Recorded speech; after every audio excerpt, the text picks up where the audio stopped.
그럼 우리 욥기 3장 말씀 가지고 함께 나누겠습니다. 제목이 좀 존재라는 말 자체가 좀 약간 이렇게 평상시 쓰는 단어가 아니라서 어떤 단어를 바꿀까 고민을 하다가 표현할 수 있는 방법이 이거밖에 없어서 그랬습니다. 우리 한번 이렇게 생각을 해보면 어떨 것 같아요? 좋을 것 같습니다. 자신의 존재, 다시 말하자면 내 삶의 가치가 우리가 저울에 달아서 무게를 재면 한 몇 그램 정도, 몇 킬로그램이 나올까요? 몇 킬로그램? 얼마나 무게가 나올까요? 개인적으로는 내 몸무게만큼 나오면 제 몸무게랑 내 삶의 무게가 비슷하다 그러면 저는 참 행복할 것 같은데, 그죠? 가벼운 분들은 좀 손해있을 텐데, 내 삶의 무게가 한 얼마쯤 될까? 그래서 때로는 우리가 어떨 때는 되게 내 인생의 무게가, 내 삶의 무게가, 존재의 무게가 참 무겁다라고 느낄 때도 있고, 또 어떤 경우에는 참 가볍다 이렇게 느낄 때가 있습니다. 언제 우리가 무겁게 느낄까요? 언제 내 삶의 무게를 가볍게 느낄까요? 사실 이 욥기에 나오는 이 3장에 대해서 여러 가지 많은 관계되는 서적도 참 많이 읽어보고, 예전부터 관심이 있어서 읽어도 많이 보고, 성경학자들이 쓴 주에도 많이 읽어보고, 유명한 박영수 목사님 설교도 들어보고, 다양한 사람 설교도 들어보면서도 제가 좀 마음이 흡족하지는 않았어요. 사실 이 3장을 어떻게 이해하느냐가 전체 뒤에 전체를 끌어가는 매우 중요한 주제이기 때문에 요건 도대체 뭘 고민하는 거지?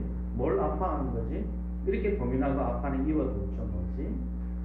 그것이 그냥 하나님의 당장의 어떤 경제적인 어려움 또는 자기 육체적인 건강의 어려움이 그를 이렇게 고통스럽게 하고 아파하는 이유가 되었을까? 그게 전부일까? 하나님이 왜 내게 고난을 주시는지 이유를 몰라서 그 인과관계를 이해하지 못해서 가지는 고통이 아픔이었을까?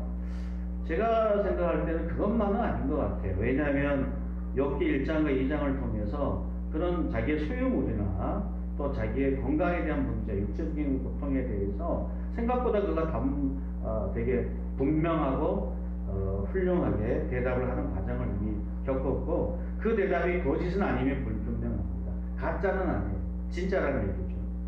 그럼에도 불구하고 3장에 나오는 이 한탄, 욥의 이 한탄을 읽어보면서 도대체 그렇다면 무엇이 그를 이렇게 갈등과 어려움 속에 그를 밀어넣고 있을까?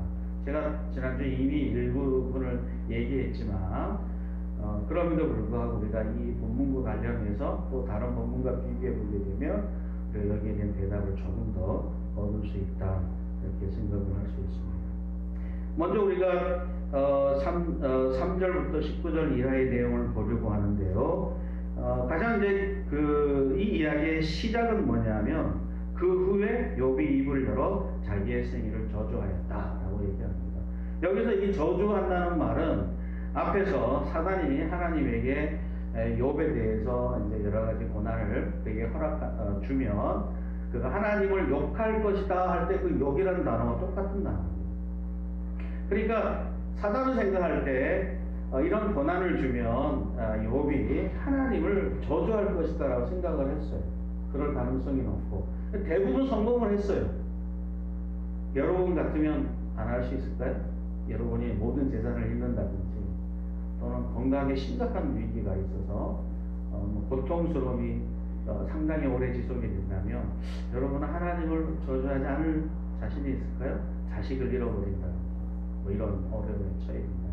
사실 쉽지 않을 거예요. 대부분 사실 여기서 걸리거든요. 자신 있게 아니라고 말할 수 있는 사람이 많지가 않아요. 근데 욥은 그렇게 하지 않았어요. 오히려 욥은 어떻게 했냐면 자기의 생일을 저주합니다. 내가 태어난 날을 저주해요. 이 얘기는 무슨 얘기죠? 내가 세상에 태어나지 않았으면 좋았을 텐데, 다시 말하자면 내 삶의 무게가 너무 가볍다는 거예요. 없다는 거예요. 텅 비어있다는 거예요. 존재의 의미가 없습니다. 내가 살아있는 이유가 뭘까? 나는 도대체 누구지? 나는 뭘 위해서 하는 거지? 이렇게 질문을 하시는 거죠.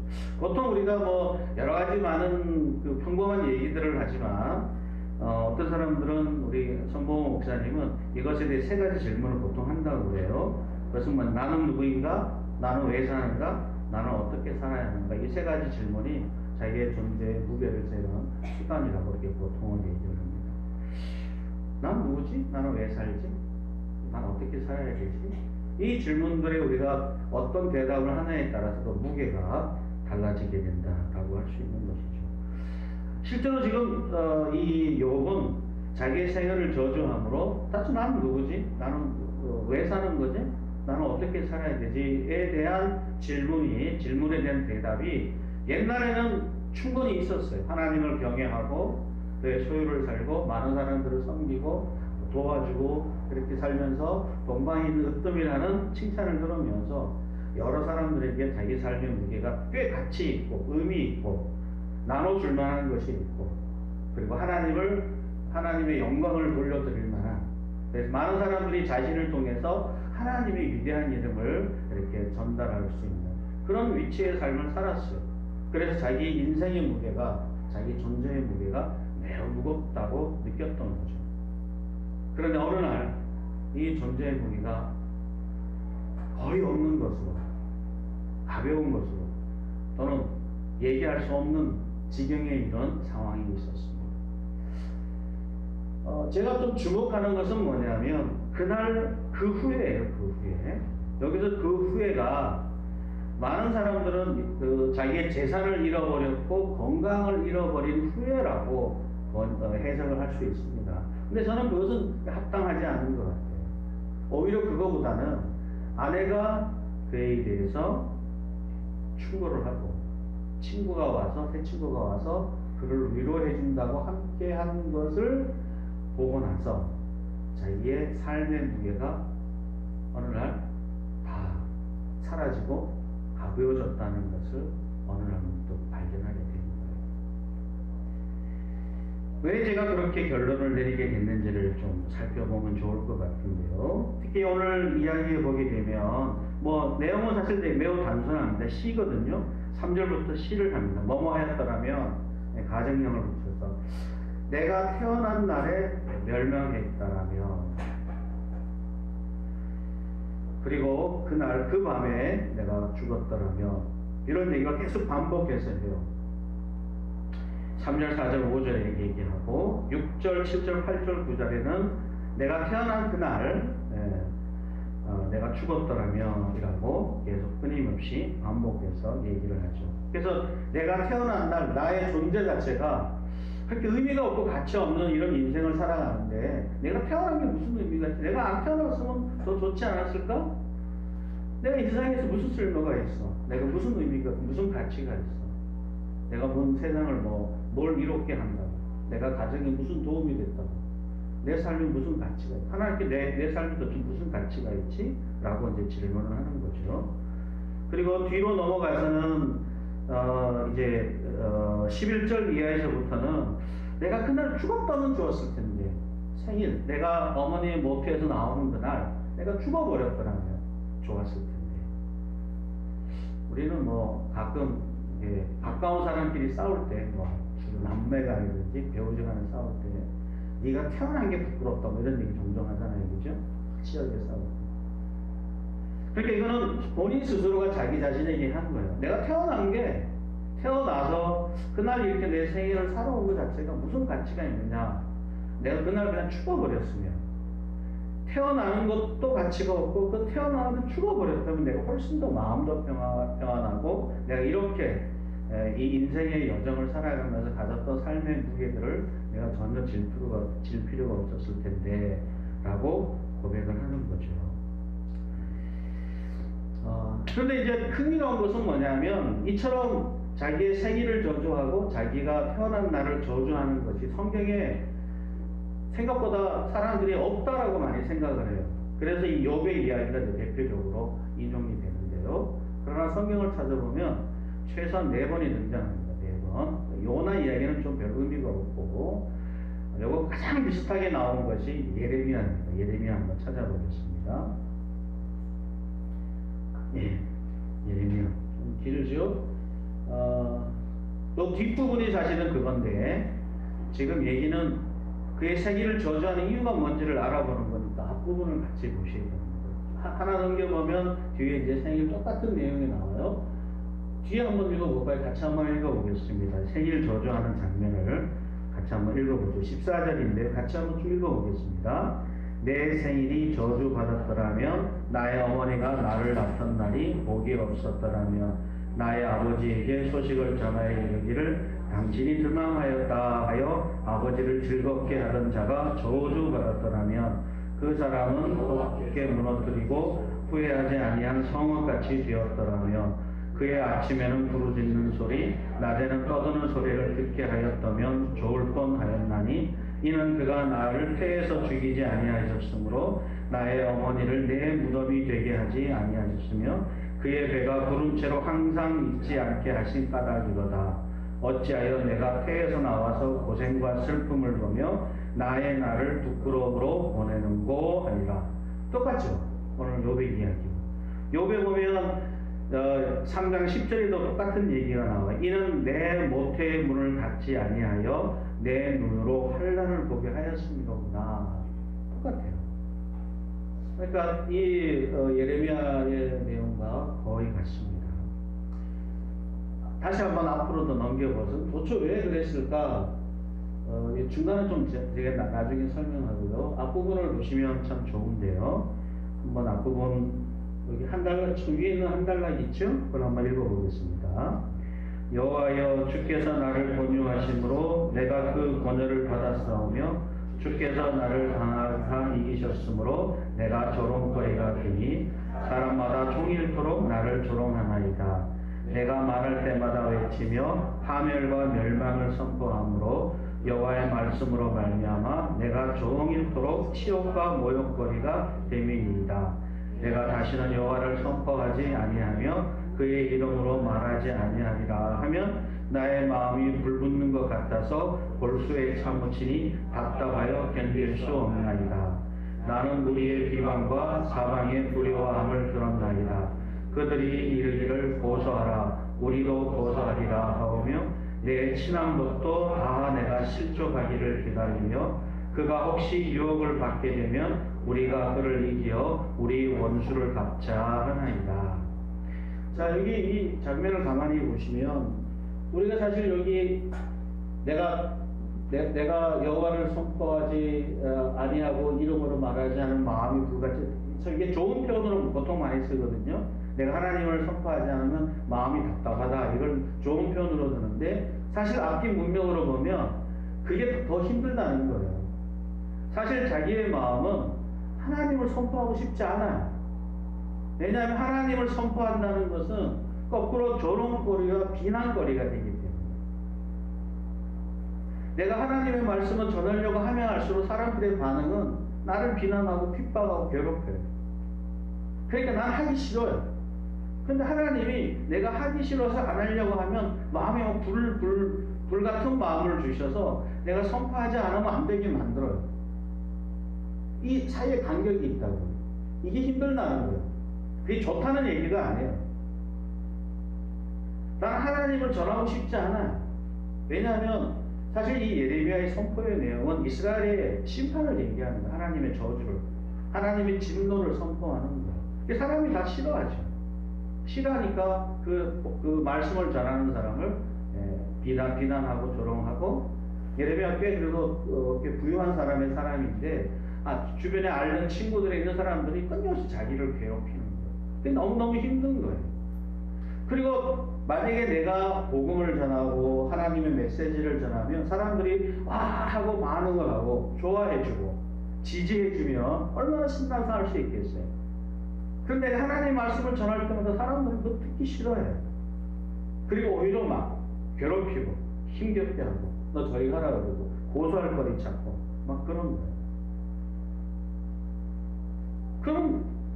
그래서 무슨 어떤 결과와 열매가 있는 것이 아니라 하나님의 말씀을 전하면 전할수록 더 깊은 웅덩이에 빠지는 것 같은 느낌을 가지는 거죠.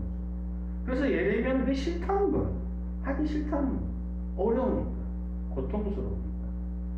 하면 할수록 더 힘드니까. 열매가 있으면 좋은데 열매도 없어요. 그러니까 하나님이 나를 택하여 부르셔서 이 일을 맡겨주셨는데 이 현시전하는 것은 하나님께서 그 전능한 능력으로 자기의 일을 맡기시고 역사하게 하셔서 일을 맡기게 해주셨다면 거기에 합당한 열매도 주시고 위로도 이렇게 하셔야 되는데 그거는 별로 없고 계속 이런 어려움들이 반복되니까 너무너무 힘든 거예요. 하나님의 그 택함과 부르심이. 그래서 뭘 하는 거예요? 제일 마지막에 생일을 저주하는. 하나님을 욕할 수는 없으니까 저주하는. 내가 안 태어났으면 좋겠어. 내가 왜 하나님의 부름을 받아서 이 자리에 서서 이렇게 살아야 될까? 네? 내가 왜 이런 고통을 겪으면서 살아야 될까? 이 얘기합니다. 또 다른 사람을 한번 볼까요? 보시죠. 하나 더 넘기시면, 예, 모세와 엘리야가 나와요. 아시는 바, 엘리야는 잘 알죠.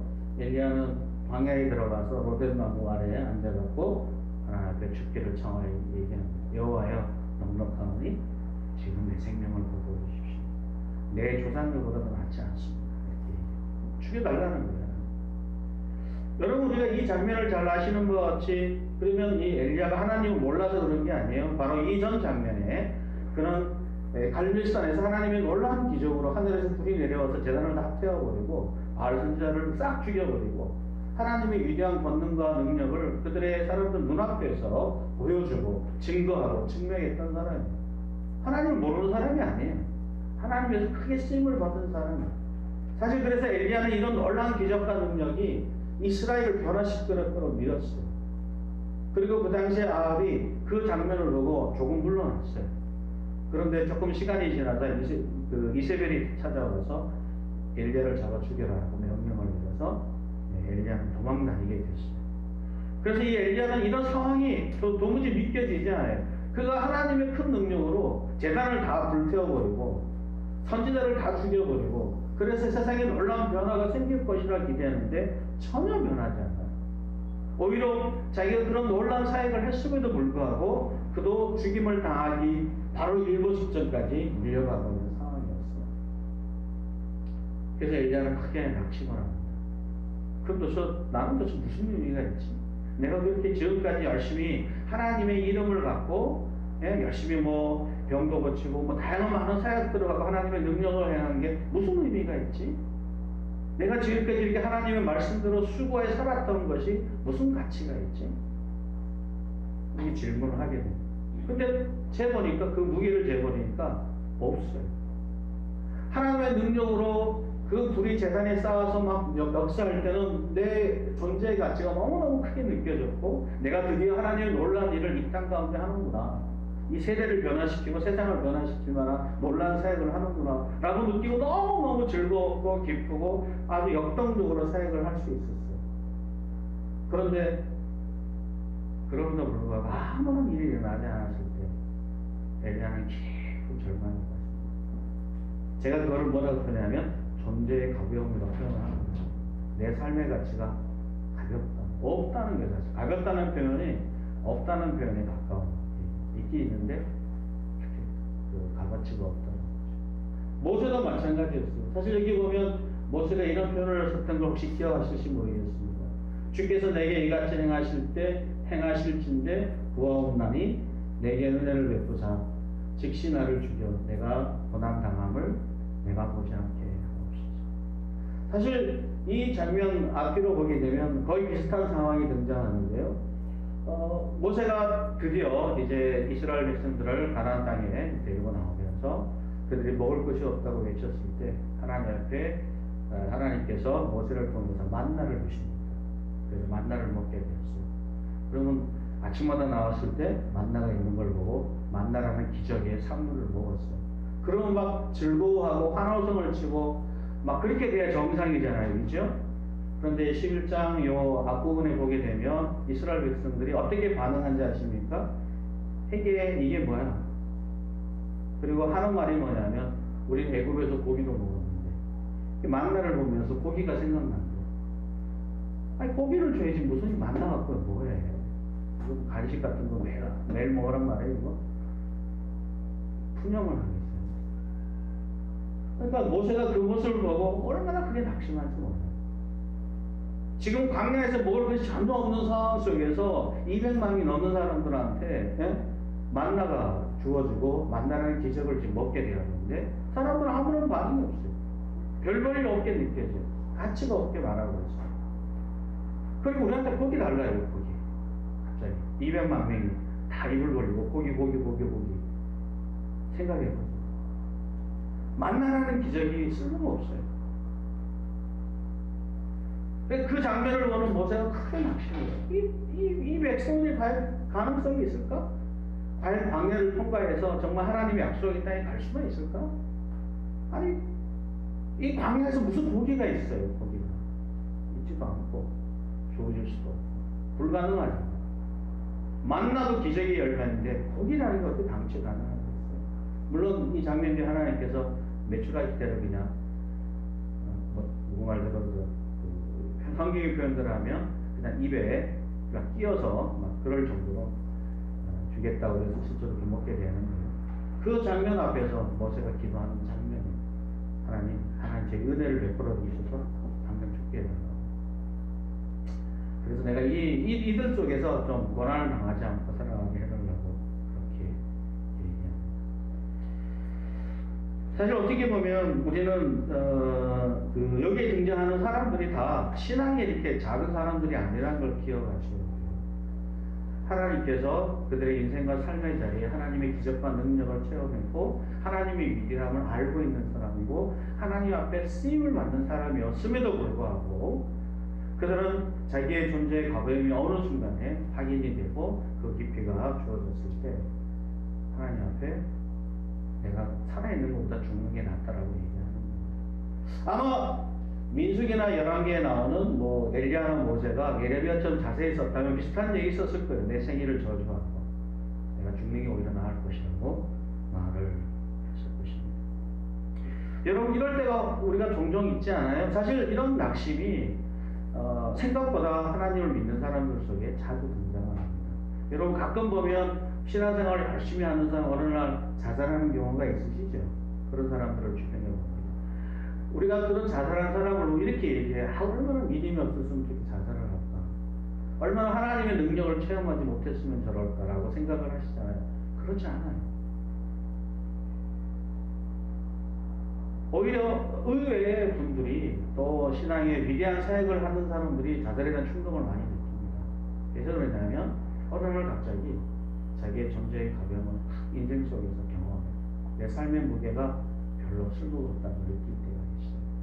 한때 하나님께서 우리 인생과 삶의 자리를 무겁게 들으셔서 나를 사용하시다가 어느 날 갑자기 이 내 삶의 무게가 너무 가볍게 느껴지게 되면 이 둘 사이에 오는 간격이 얼마나 큰 마음속에 허무함이 다가오죠.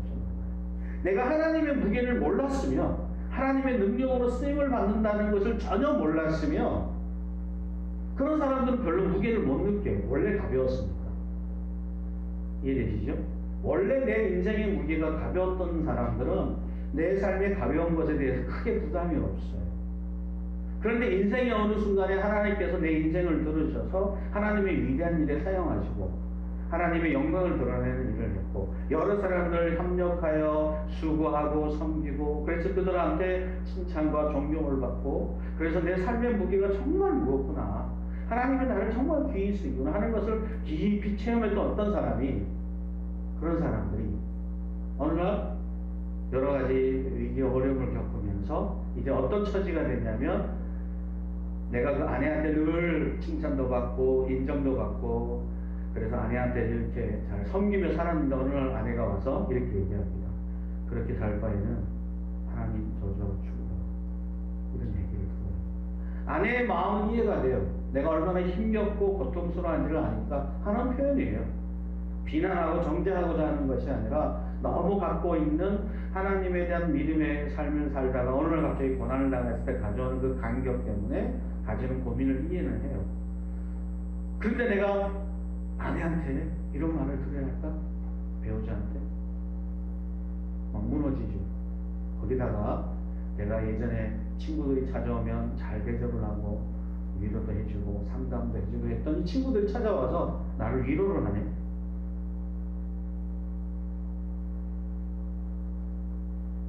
자존심이 상하죠. 영적 자존심이 막 상해. 내가 과거에 뭐 좀 가난하고 그들을 통해서 위로를 받던 위치에 있었더라면 괜찮아요.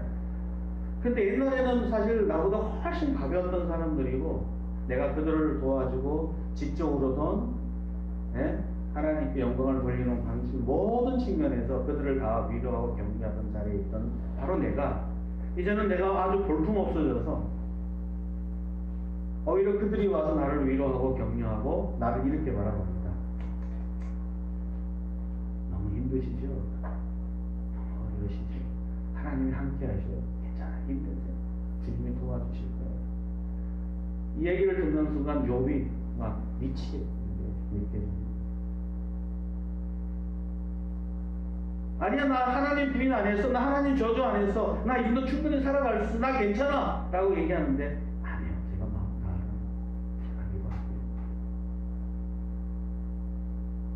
제가 욥의 마음이 막 무너지는 거죠. 내가 하나님의 믿음을 포기한 게 아니니까. 내가 지금까지 믿음의 여정을 살아왔던 삶의 자리에 부끄럽게 살아온 게 아니니까. 내가 하나님의 믿음의 사람으로서 내 존재의 가치와 삶의 무게 결코 가볍지 않다고 생각했는데 주변의 사람들의 시선에는 그렇지 않게 느껴집니다. 그것이 가져오는 일종의 모멸감을 느끼는 거죠. 위로를 주는 사람의 자리에서 위로를 받는 자리에 있다는 건 되게 어려운 일이에요. 여러 사람들이 그런 얘기해요. 이제 우리 목회자들이 물론 뭐 사람마다 개인적으로 차이가 있지만 누군가로부터 대접을 받고 누군가로부터 배려를 받는다는 게 꼭 좋은 것만은 아니에요. 사실 우리가 세상에 살아가면서 야 내가 계산할게 하고 카드 내미는 사람이 더 멋있어요? 아니면 누가 계산하나 쳐다보는 사람이 더 멋있어요? 그죠? 네. 자기가 능력이 있고 내가 힘이 있고 내가 괜찮은 인생을 살고 있다고 보여주는 사람이 더 멋있죠.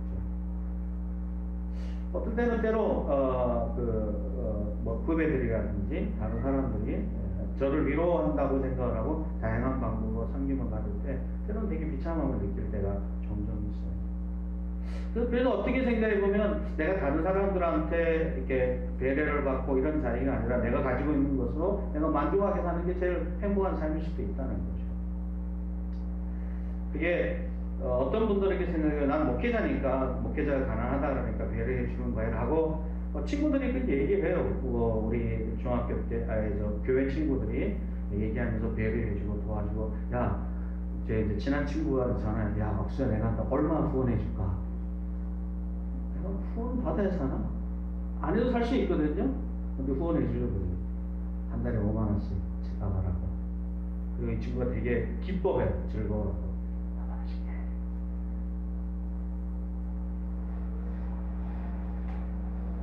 누군가로부터 그렇게 위로를 받는 위치에 있다는 것이 꼭 행복한 것은 아니에요.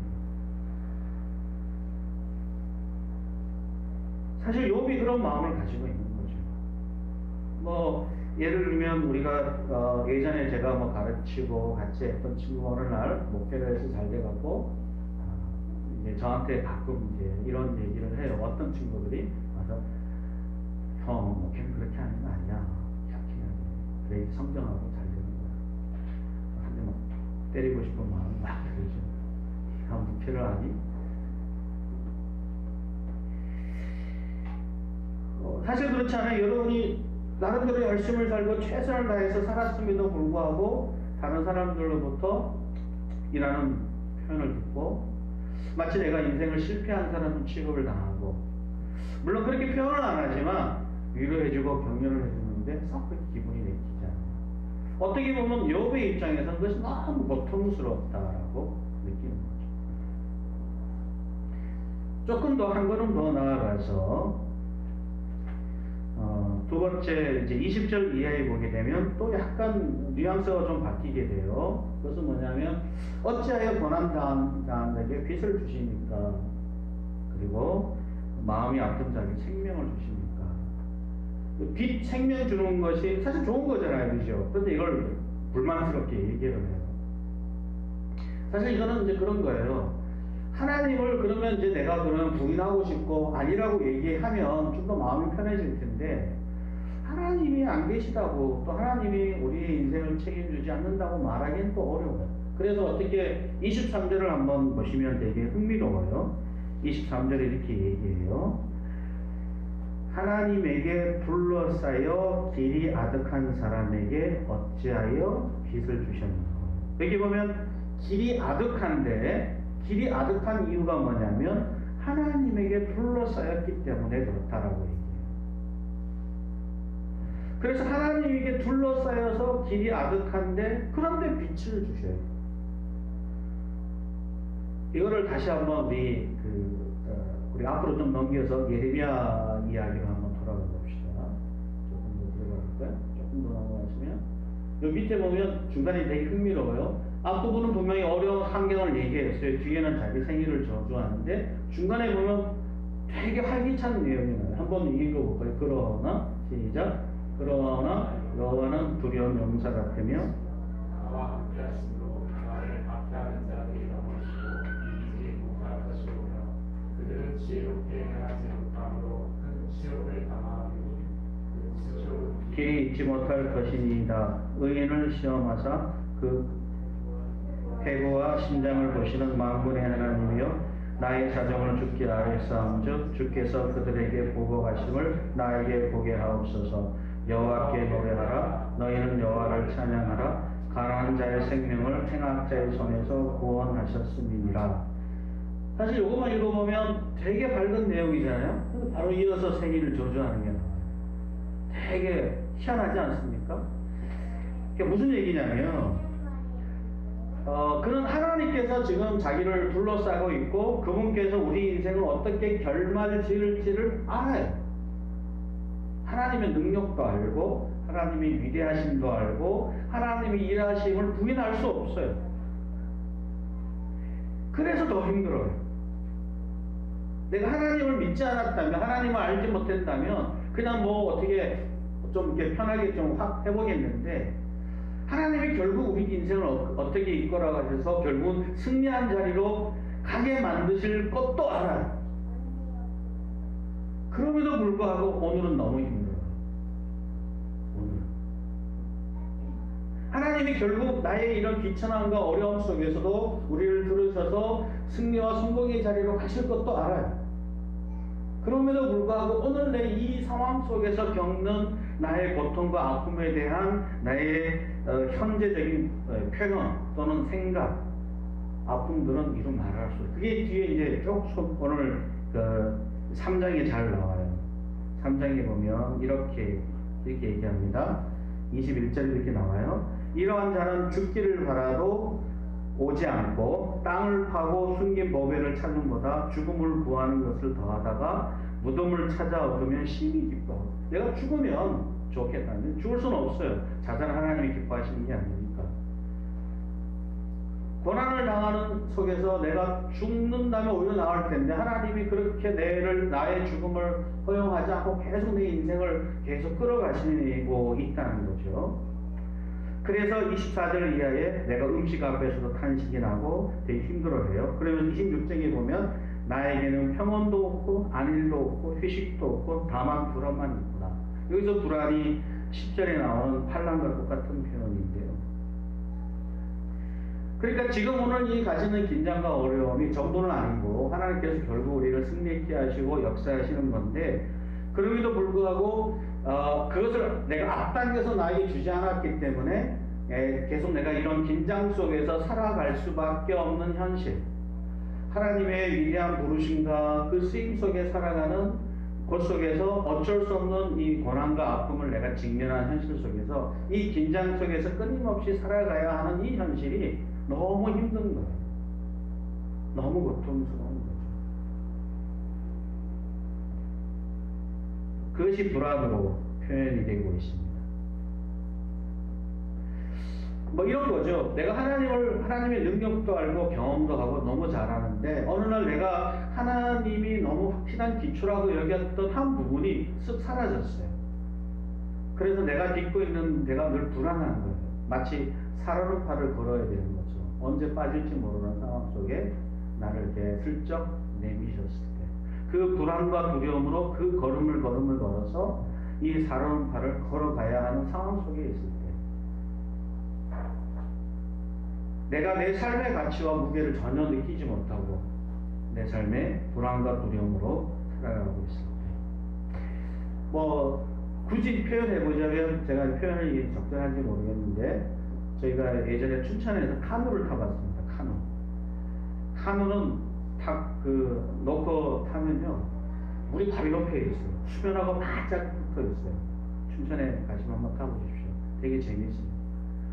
그리고 탈 때 물론 이게 뭐죠? 이렇게 수영조끼, 구명조끼도 다 있고 그분이 하신 얘기 웬만해서는 뭐 뒤집어질 일이 없어서 걱정하지 일부러 뭐 뒤집기 전에는 안 뒤집어진다고 그래요. 되게 안전한 곳이라고 그래요. 구명조끼 입었으니까 바지도 뜨고 그리고 또 이분들이 옆에서 보고 있다가 뭐 따라와서 다 이렇게 도와줘요.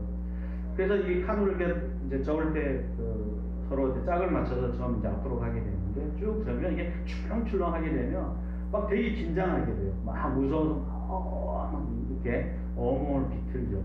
사실 내가 지금 되게 안정된 상태에 있지만 내가 느끼는 심정으로는 안정되게 느껴지지 않아요. 물이 움직일 때마다 계속 출렁출렁 되니까. 그러니까 제가 머릿속에는 이 주인이 얘기했던 것처럼 당신은 물에 혹시 빠지더라도 죽지 않습니다. 또 빠지더라도 내가 얼른 구출해줍니다. 구명조끼가 당신을 안전합니다. 그리고 웬만해서 넘어가지도 않습니다. 다 머리로 들었어요. 그 상황도 다 알고 있어요. 그러나 올라타서 물을 저을 때마다 출렁출렁 거리면 온몸이 긴장을 하게 되죠. 아무리 안전하다고 모든 것을 듣고 있고 알고 있지만 그러나 내가 저을 때마다 계속 출렁거릴 때마다 되게 내가 온몸을 비틀면서 막 중심을 잡으려고 그리고 막 서로 막 내가 똑바로 해라 뭐 그러면서 막 저어가면서 앞으로 가게 되는 거죠. 지금 욥이 가지는 고민이 그거예요. 그는 하나님을 알아요. 그분을 경외하는 사람이고 그분의 일하신 거 잘 알아요. 결국 이 어려움도 하나님께서 결과적으로 승리의 여정으로 끌고 갈 것도 너무 잘 알아요. 그러나 그럼에도 불구하고 지금 이 상태 속에서는 너무 불안하고 두려운 심정으로 지금 이 상태에 계속 머물러 있다는 것이 너무 고통스러운 거예요. 너무 힘든 거예요. 그의 친구의 위로의 말이 또는 아내의 말이 무슨 의미인지도 알아요. 그리고 그들이 선한 마음으로 하고 있는 것도 알아요.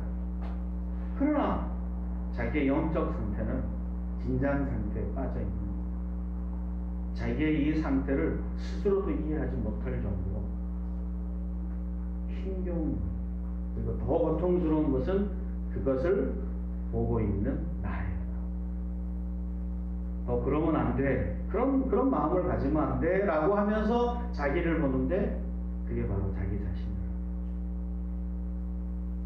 하나님을 부인할 수 없어. 그리고 나는 이렇게 살면 안 돼. 그러면서도 그냥 그 상태에서 어쩔 수 없이 그 인생과 삶의 자리에 끌려가듯이 살아가고 있는 우리 자신을 보는 거. 여러분 익숙한 표현 아니에요? 우리가 매일 아침마다 저녁마다 또는 우리가 상태가 안 좋을 때 우리의 모습을 보는 거 아니겠습니까? 저는 여기 있는 것처럼 우리가 얼마나 가볍다라는 거. 사실 제가 늘 가끔 말씀드리지만 나의 상태를 정확하게 보고 그 모습을 안타까워하며 바라보는 나의 입장에 있었을 때 가져오는 아픔이라는 게 있어요.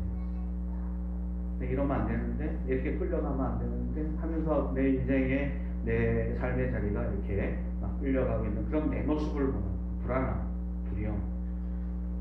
그것이 오늘 여기 얘기하는 불안이고 바로 고난, 환란입니다. 영어로 트러블인데요. 단순하게 그 경제적인 어려움 이런 얘기를 하는 게 아니에요. 자기가 재산을 잃었기 때문에 말하는 게 아니에요. 그것들이 미치고 있는 여파가 불안한 가운데 위태롭게 살아가고 있는 자신의 내적인 상태를 보고 있는 바로 그 자신의 마음을 표현하는 거예요. 문제가 생겼구나, 갈등이 생겼구나, 아파하는구나, 불안해하는구나. 여러분 이렇게 바짝 긴장하고 자기의 삶을 긴장하는 채로 살아가고 있는 사람.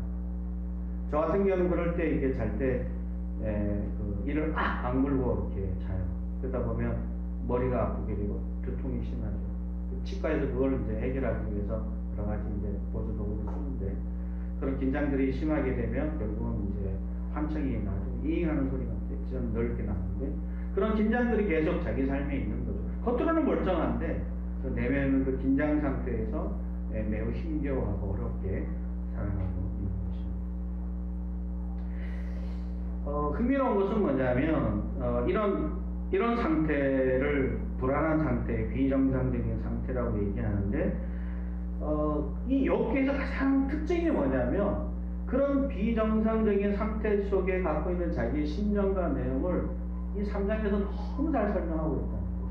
다시 말하자면 욥은 그런 자기 상태를 끊임없이 주목하고 있고 알아보고 있고 인정하고 있고 고백하고 있다는 게 매우 흥미롭습니다. 숨길 수 있잖아요. 아닌 척할 수 있잖아요. 그죠? 괜찮은 척 얘기할 수 있잖아요. 근데 욥은 그렇게 하지 않아요. 물론 아무한테나 얘기하진 않지만 하나님 앞에 자기의 상태와 형편과 또 모습을 솔직하게 알기도 하고 표현하기도 하고 이렇게 기록해서 남겨서 자기의 모습의 상태를 설명하고 있다는 겁니다. 이게 되게 중요해요. 하나 성경 구절을 하나 볼까요? 우리 같이 한번 시편 40편 읽어보겠습니다. 내 영혼아 내가 어찌하여 낙심하며 어찌하여 내 속에서 불안해하는가? 너는 하나님께 소망을 두라. 나는 그가 나타나 도우심으로 말미암아 내 하나님을 여전히 찬송하리로다. 여러분 찬송하는 자신과 불안해하는 자신이 구분이 되겠죠. 그죠? 나는 하나님을 여전히 찬송하기를 원해요. 그러나 불안해하는 자기 자신을 바라보고 있어요. 왜 너 불안해하지? 왜 낙심하고 있지? 제가 오늘 얘기하고 싶은 것은 뭐냐면 이런 불안해하고 낙심하고 있는 우리 자신, 그것도 그런 상태에 있다고 말했을 때 우리는 그것이 마치 신앙이 없거나 믿음이 없는 사람들의 상태라고 너무나 쉽게 단정한다는 거죠. 그렇지 않아요. 제가 오히려 말씀드려보면 오히려 하나님을 알고 믿음의 여정을 살고 하나님 앞에 위대한 인생을 살기로 결단하고 그 인생을 끊임없이 달려왔던 사람들이 오히려 이 상태와 상황 속에 쉽게 빠집니다.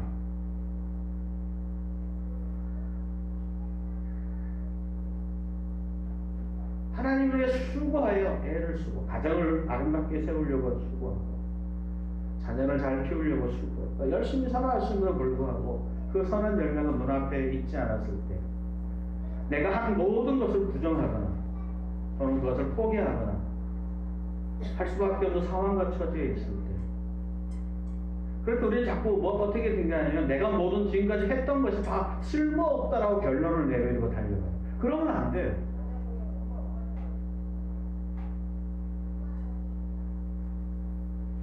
지금 우리가 불안해하고 낙심한 것 자체는 사실이지만 그렇다고 해서 하나님의 능력이 없거나 하나님이 우리 인생을 포기했거나 하나님이 우리의 길을 인도하지 않을 거 아니잖아요. 그죠?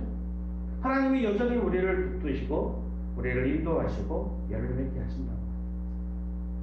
비록 지금은 내가 그것을 잘 느끼고 확인하는 과정 속에 현실 속에서는 잘 내가 확인할 수 없는 그런 긴장과 두려움이 있지만 그래서 얘기하는 거예요.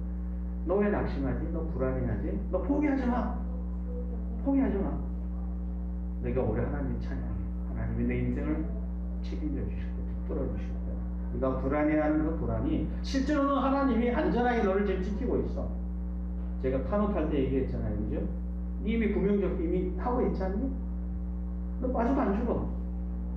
혹시 빠지면 지금 옆에서 보트를 타고 쫓아오면서 구해주려고 대기하고 있단 말이야. 문제는 그게 내 눈에 지금 보이지 않아요. 지금 불안해하는 자기 자신밖에 안 보이는 거죠. 그랬을 때 이렇게 표현하는 거예요. 시편 기자가 얘기하는 거예요. 내가 불안해하는 것도 사실이고 낙심하는 것도 사실이지만 그러나 그것이 전부는 아니야. 하나님이 계셔. 하나님이 너를 붙들어 주시고 내 인생을 책임져 주시고 하나님 보고 찬양하라. 불안해하고 두려워하는 거 인정해. 그게 우리 자신이라는 것도 인정해. 우리 존재가 이렇게 값어치 없는 사람들이 아니에요. 내가 얼마나 많은 일을 갖고 내가 얼마나 많은 사람들 앞에 자랑스러워할 만한 그런 것들을 많이 가지고 있을 때라야만이 우리의 존재의 가치가 있는 게 아니에요. 하나님은 하나님에게 항상 너는 하나님이 보시기에 항상 가치가 있고 특별한 사람이에요. 하나님에게 있어서 너는 가치가 있고 너 인생 포기하지 마. 사실 많은 그 교회에서 사실 이것을 충분히 잘 얘기하지 못합니다. 오히려 비난을 하죠. 제가 청년들하고 신앙의 문제로 씨름을 하다 보면 우리가 쉽게 답을 얻지 못하는 경우가 종종 있습니다. 그러면 대답을 포기하죠. 그래서 오히려 어려워지는 경우가 많습니다. 사실 어쩌면 우리는 우리의 삶의 문제에 이런 답이 없다는 것을 빨리 인정을 하고 계속 이 답에 대해서 물어보고 확인하고 그 대답을 찾아가는 과정이 필요합니다. 사실 신앙에 이미 오래된 많은 사람일수록 하나님에게 대한 답을 너무나 쉽게 포기하는 경우가 종종 있는 것 같습니다. 제가 좋아하는 표현이 뭐냐면 우리가 그런 질문이 생겼을 때 좀 정직하게 하나님 앞에 질문하라는 거죠. 욕처럼 질문을 하시라고. 내가 불안해하면 내가 불안해하는구나 인정을 하고, 내가 힘들구나 힘들다고 인정을 하고. 그게 사실이니까. 그럼에도 불구하고 이 부분에 대한 하나님의 답이 뭘지 하나님이 가르쳐 주시고, 당장은 내가 답을 못 내려도 하나님이 그 답을 내 인생과 삶의 자리를 이끌어 가시도록 요청을 하는 거죠. 저는 오히려 그 가장 큰 샘플이 저는 예수님이라고 생각합니다. 사실 예수님은 하나님이 자기를 버릴 리가 없다는 거 너무 잘 아시잖아요. 그죠? 모르실 리가 없잖아요. 그죠? 하나님이 어떻게 예수님을 버리시겠어요? 그러나 죄 때문에 온 인류의 죄를 짊어지는 순간 마치 하나님의 나를 버리는 것과 똑같은 고통을 겪으셨어요. 그리고 그 고통을 우리 인간편에서 그 죄를 짊어진 사람 입장에서 똑같이 표현을 하십니다. 엘리 라마 사막다니, 나의 하나님 어찌 나를 버리셨습니까? 버릴 리가 없지만 그러나 버려진 상태로 존재하는 그 긴장의 자리에 있는 자기 자신의 모습을 솔직하게 인정을 하시고 고백을 하셔요. 사실 우리는 어떻게 생각하면 저도 그렇지만 우리가 갖고 있는 신앙의 좀 부족한 부분들, 불안한 두려움을 사람들 앞에 드러내고 보여주는 게 부끄러울 때가 많아요. 그래서 내가 괜찮은 사람처럼 포장을 합니다. 그럴 때가 많죠. 그리고 내가 좀 어렵다고 얘기하면 다른 사람이 지나치게 염려하고 두려워하고 막 그러니까 어떨 때는 그 정도까지는 아닌데 너무 좀 과한 반응이야 이렇게 얘기하고 싶을 때도 종종 있죠. 우리가 또 모든 사람들에게 다 그렇게 얘기할 수는 없겠지만, 그러나 제가 이제 염려하는 것은 뭐냐면, 그렇기 때문에 자기 자신의 온전한 모습을 하나님 앞에 잘 드러내고 확인하고 대답을 찾는 것을 쉽게 포기할까봐 걱정을 하는 거죠. 그렇지 않아야 된다는 겁니다. 사실 우리가 갖고 있는 솔직한 우리의 지식이나 신앙이나 삶의 경험들을 함께 나누지 않으면 아무도 도와줄 수가 없어요. 여러분 이제 생각을 하셔야 될 것은 4장부터 나오는 엘리바스나 이런 새 친구가 나오는데 이 새 친구들이 그렇게 서로 질문을 주고받을 수 있었던 것이 욥의 이런 고백 때문에 가능한 거였어요. 그리고 이런 과정들이 사실 이제 엘리바스나 이런 사람들이 욥을 정죄해서 뭘 얻을 게 있다고 그러겠어요. 그죠? 같이 고민을 하는 거죠. 같이 대답을 찾아가는 거예요. 문제는 이제 이 새 친구 답을 갖고 있지 않았다는 게 현실이죠. 엘리오도 사실은 충분한 대답을 갖고 있진 않아요. 결국은 하나님 앞에 서야만이 온전한 대답을 찾는 건 사실이에요. 그러나 이 세 친구들이 함께 이런 고민을 하고 같이 아파하고 대답을 찾아가는 과정 자체가 귀해요. 사실 우리가 교회에서 어려움을 나눈다고 답을 다 갖고 있나요? 아니요. 답을 다 갖고 있지 않아요. 답을 해줘도 엉터리 대답도 많아요. 이상한 대답도 많고. 그러나 우리가 그것을 같이 나누면서 같이 해결하고 답을 찾아가는 과정을 같이 겪어나갈 때 우리는 하나님 앞에서 직접적으로 나갈 수 있게 되는 거죠. 숨기는 만큼 우리는 그 대답을 온전히 찾을 수 없다는 겁니다. 아무쪼록 우리가 교회 안에서 믿음의 여정 속에서 욥이 갖고 있는 이 한탄스러워하는 이 장면이 우리가 매일 또는 때때로 직면한 현실 속에 사는 한탄과 비슷하다면 우리가 그것을 고백하고 같이 나누고 대답을 찾는 이 선한 과정에 여러분 쉽게 포기하지 마시고 끝까지 달려을 해서 선한 열매 맺으시기를 주의 이름으로 축원합니다. 기도하겠습니다. 하나님, 우리는 우리의 삶의 무게가 너무 가볍게 느껴져서 힘겨워하고 아파하고 두려워할 때 있습니다. 그러나 그럼에도 불구하고 우리는 이 모든 형편과 처지를 하나님 앞에 들고 가지고 나아가 같이 나누고 이웃들과 나누고 또 호소하고 하나님의 선하신 인도하심과 깨달음을 구하는 그런 자세를 가질 때 욥이 42장에서 하나님을 깊이 발견하고 그의 인생의 자리가 바뀐 것처럼 변화를 할 수 있습니다. 하나님 우리의 온전한 변화를 또는 온전한 대답을 찾는 귀한 여정을 포기하지 않게 하시고 하나님의 일하심을 깊이 체험할 수 있도록 도와주시옵소서. 예수 그리스도 이름으로 기도합니다.